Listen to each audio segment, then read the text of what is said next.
Halo Sobat Minsi, balik lagi di channel YouTube Sinar Shop Store. Mungkin kalian udah pada tahu ya dengan handphone yang aku pegang sekarang. Tapi nggak masalah, sekarang kita kenal lagi yuk. Ini dia Infinix Note 40 Pro 5G. Smartphone kelas menengah unggulan dari Infinix dengan fitur dan juga spesifikasi yang mengagumkan tapi harganya terjangkau di 3.499.000. Layarnya melengkung, desainnya mewah. Infinix Note 40 Pro 5G ini menawarkan pengalaman pengguna yang menarik bagi para calon pembeli termasuk aku ya. Tapi sebelum aku review seperti biasa, kita lihat dulu nih isi dari paket penjualan handphone ini ada apa aja. Dalam paket penjualannya, kamu akan mendapatkan wireless mic charge 20 watt, kemudian ada handphonenya, buku panduan serta buku garansi. Sudah dapat tempered glass juga, ada buku kode atau kartu gift ya. Ini ada stikernya juga, kemudian ada hard case, adaptor 45 watt, ada kabel USB 2C dan SIM injektor. Kita langsung aja ke handphonenya nih. Menurut aku desainnya tuh premium banget ya. Karena dengan modul 3 kamera yang tersusun rapi dalam formasi kotak, ditambah lagi dengan strip vertikal yang menambah kesan elegan pada unit kameranya. Membuatnya tampak sangat menawan dan tidak mudah meninggalkan sidik jari juga. Ponsel ini menghadirkan dua varian warna, yakni warna Titan Gold dan warna Vintage Green. Untuk warna Titan Gold mampu menghadirkan gradasi ketika terkena pantulan cahaya, sedangkan untuk warna Vintage Green yang lagi aku pegang sekarang, ini terinspirasi dari pesona warna hijau dan leather effect. Di sisi kanan terdapat tombol power dan tombol volume. Di bagian atas ada lubang speaker dengan penanda Sound by JBL serta lubang mikrofon dan sensor infrared. Di sisi kiri tidak ada apa-apa ya, kosong aja. Sedangkan di bagian bawah terdapat slot SIM tray, kemudian ada lubang mikrofon, port pengisian, lubang speaker ganda, dan slot SIM tray-nya yang mendukung dual SIM tanpa slot untuk kartu micro SD-nya. Dengan dimensi panjang 164,35 mm, lebarnya 74,6 mm, ketebalannya 7,75 mm, dan beratnya di 190 gram. Handphone ini sungguh nyaman ketika digunakan. Mungkin karena ukurannya yang nggak terlalu besar dan juga nggak terlalu kecil ya, jadi pas banget ketika digenggam. Ah, sayang banget. Ini framenya masih berbahan polikarbonat, Kak. Guys, ayolah. Ini handphone harga 3 jutaan, jadi jangan berharap lebih ya. Nggak baik tahu. Lanjut ke bagian layarnya. Mengenai layarnya, Infinix Note 40 Pro ini menampilkan layar AMOLED curve seluas 6,78 inch yang memukau sekali tentunya. Resolusi layarnya ini di HD+. Dilindungi juga dengan Corning Gorilla Glass. Layarnya juga menawarkan refresh rate 120 Hz dan touch sampling rate di 360 Hz. Untuk pengalaman responsif yang luar biasa ya. Dengan bezel yang tipis, ponsel ini juga memiliki sertifikasi IP53, menjadikannya tahan terhadap cipratan air dan juga debu. Handphone ini juga mempunyai kecerahan layar yang cukup tinggi, yaitu di 1300 nits. Sekelas handphone harga 3 jutaan, tapi udah dikasih stereo speaker Dolby Atmos dan juga sudah sound by JBL. Masuk akal nggak sih? Yuk langsung aja kita coba dengerin musiknya ya.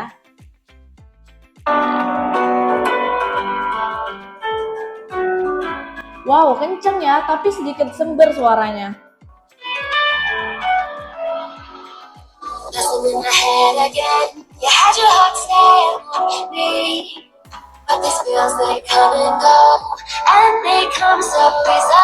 Tapi aku saranin kalian pas dengerin musik itu di volume 70 sampai 90%, itu yang paling pas sih menurut aku.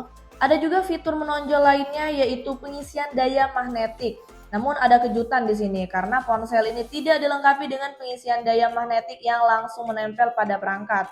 Namun casingnya memiliki magnet ya, Infinix menyebutnya MagCharge. Sederhananya ponsel ini memiliki pengisian daya nirkabel dan case-nya ini memiliki magnet. Jadi ketika kalian menggunakannya secara bersamaan menjadi magnetic wireless charging. Gak cukup sampai di situ, ada juga reverse wireless charging. Dan dengan ini kalian dapat mengisi daya jam tangan, TWS, bahkan handphone juga. Lihat di sini juga dalam pengaturan Infinix ada fitur bypass charging. Jadi saat ketika bermain game sambil di charger, dayanya langsung mengalir ke handphone kalian, bukan ke baterai. Dengan cara ini baterainya tidak cepat panas ya, ponselnya juga tetap dingin dan tidak ada frame drop. Aku akan bahas permainan dan juga kinerjanya. Jika kalian memiliki banyak mekanisme pengisian daya di telepon, bagaimana cara mengatasinya? Jadi kami bertanya kepada Infinix tentang masalah panas dan juga manajemen baterai. Mereka pun menjelaskan bahwasanya mereka telah menyematkan cetak X1 chip khusus yang bertanggung jawab atas manajemen daya pada ponsel pintar ini. Untuk baterainya sendiri sudah berkapasitas 5000 mAh. Ketika menonton YouTube 1 jam berkurang 8%, saat scroll TikTok 1 jam berkurang 9%, dan ketika main game Mobile Legends 1 jam berkurang 14%. Sedangkan saat bermain game PUBG Mobile berkurang 15%. Dan untuk pengecasan 45 watt ketika aku charger selama 30 menit bertambah 49%. Sedangkan untuk wireless max charge-nya yang sudah 20 watt, ketika aku charger selama 30 menit bertambah 9%. Infinix Note 40 Pro 5G ini dilengkapi dengan chipset MediaTek Dimensity 7020 5G yang menghasilkan skor Antutu sebesar 465.942. Sistem operasi yang digunakannya adalah Android 14. Kapasitas RAM-nya juga dapat ditambah hingga 8 GB. Ketika bermain Mobile Legends dengan pengaturan refresh rate hingga super dan grafiknya juga ultra, pengalaman bermainnya sangat menyenangkan dengan rata-rata 85 FPS. Gambar gamenya terlihat halus dan juga jelas, memberikan pengalaman bermain yang sangat mulus.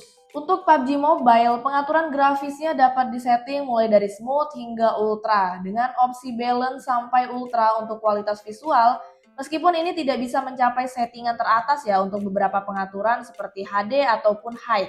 Pengalaman bermainnya tetap nyaman dengan giroskopnya yang aktif, dengan rata-rata 40 FPS.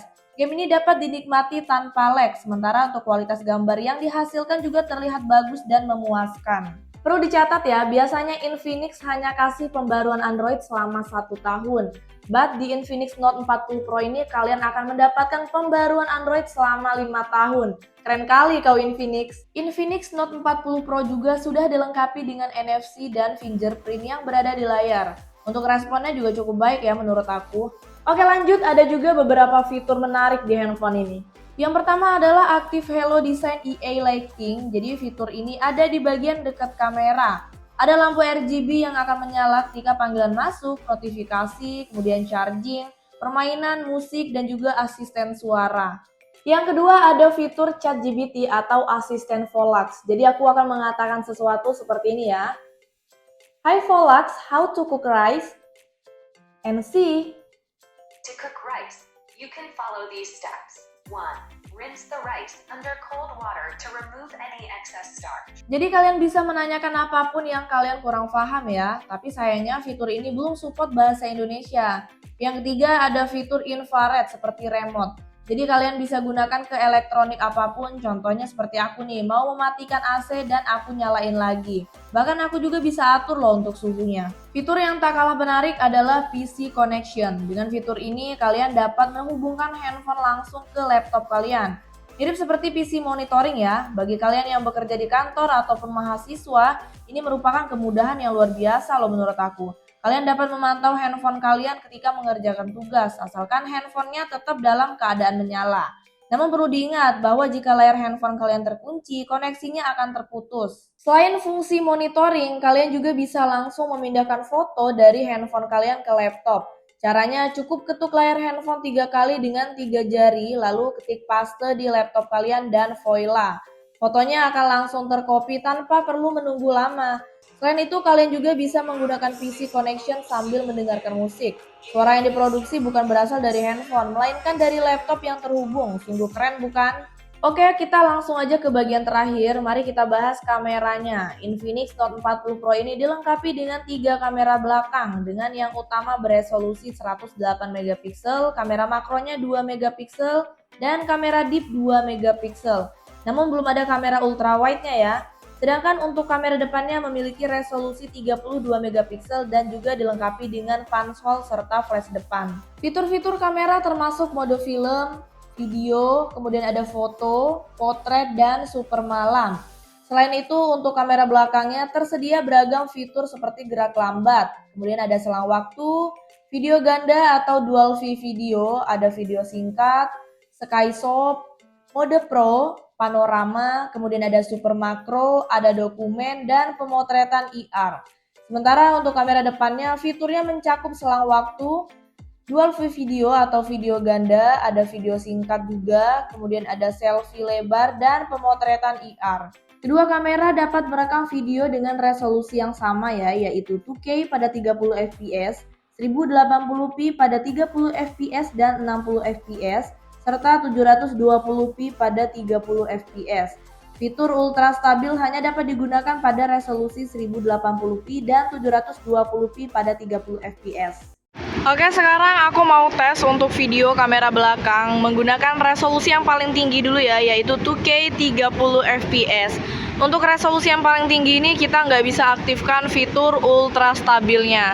Tapi di sini sih menurut aku untuk stabilannya masih terbilang aman ya, walaupun pas aku pakai buat jalan agak cepet dia sedikit patah. Tapi kalau untuk detailnya ini cukup oke, kontras warnanya juga bagus. Mungkin kalau fitur ultra stabilnya ini bisa kita pakai, jadi lebih bagus ya untuk kualitasnya. Soalnya di sini untuk stabilannya ketika dipakai buat jalan agak cepet ini kurang menurut aku.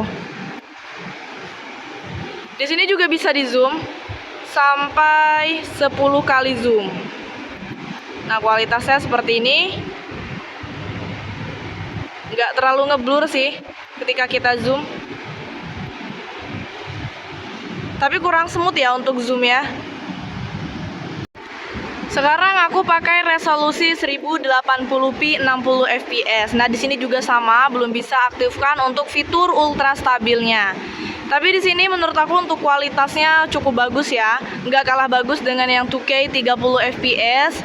Dan untuk stabilannya juga ini hampir sama dengan yang di 2K, kontras warnanya oke.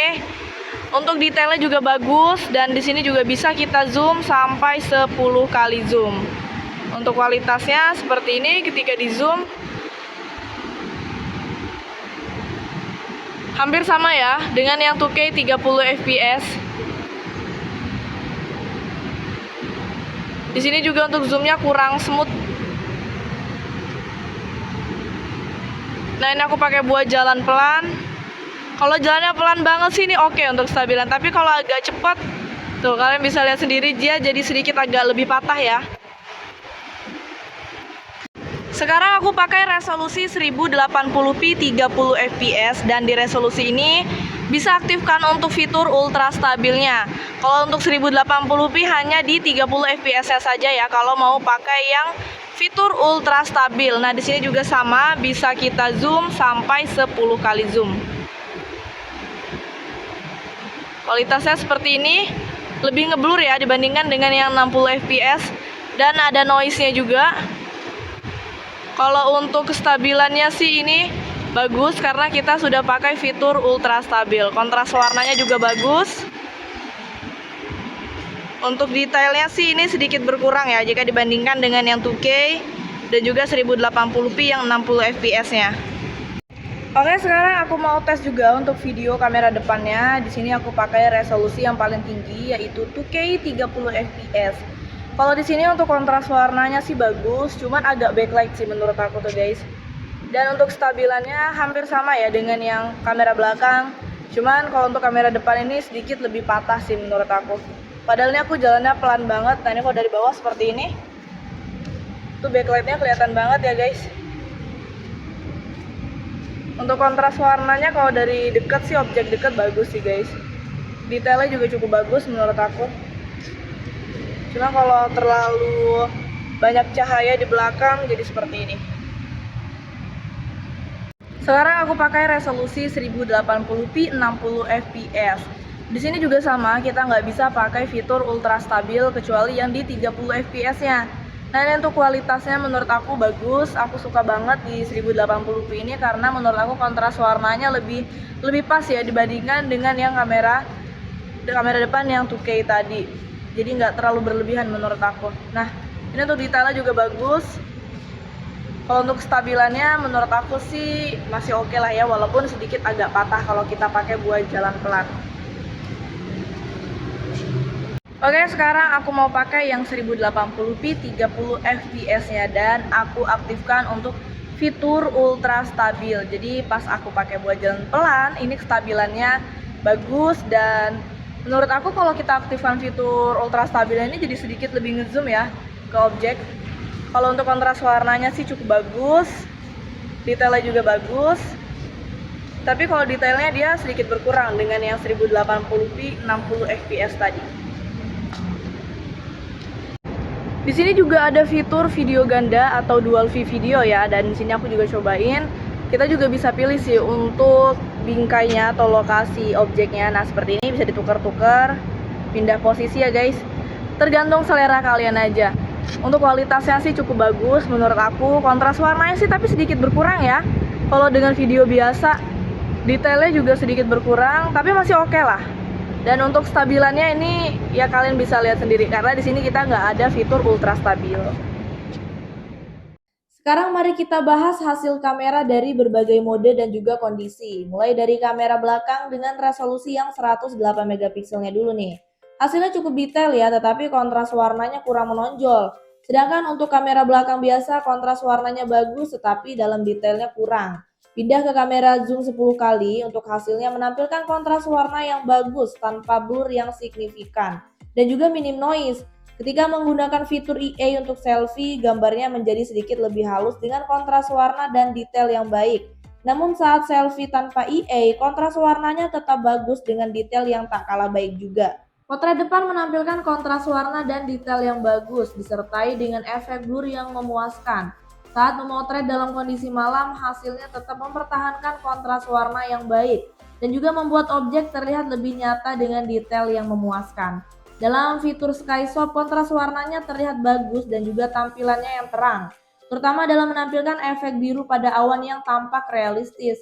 Namun pada kamera makro, kontras warnanya cukup baik tetapi fotonya terkadang kurang jernih dengan detail yang tidak begitu tajam. Namun ketika memotret dalam kondisi malam menggunakan kamera belakang, hasilnya menampilkan detail yang baik. Fotonya juga jernih dan bebas dari noise yang mengganggu. Sedangkan untuk kamera selfie depan, meskipun hasil fotonya bagus, terkadang kurang mencerminkan realitas, namun memiliki keunggulan untuk memotret di tempat gelap berkat ada flash depannya.